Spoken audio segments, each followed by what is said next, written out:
হজের 10 দিনের ফজিলত আমাদের সবাইকে মনে করে দেওয়া লাগবে।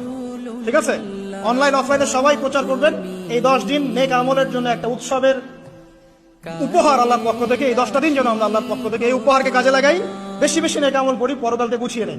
তারপর ইনশাআল্লাহ এই জিলহজ মাসের প্রথম 10 দিন সম্পর্কে আল্লাহ পাক সূরা ফজরের মধ্যে শপথ করেছেন, ওয়াল ফাজরি, ফজরের কসম, ওয়া লায়ালিন আশর, এবং এই 10 রাতের কসম। এই 10 রাত বলতে এখানে জিলহজ মাসের এই 10 দিন এবং 10 রাতকে বোঝানো হয়।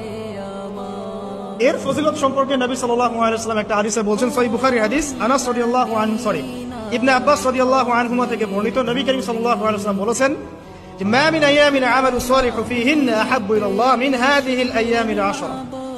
আল্লাহ পাকের কাছে এই 10 দিন অর্থাৎ জিলহজ মাসের প্রথম 10 দিনের নেক আমল যত বেশি প্রিয়, আল্লাহর কাছে জিলহজ মাসের প্রথম 10 দিনের নেক আমল যত বেশি প্রিয়, অন্য কোন আমল এত বেশি প্রিয় না।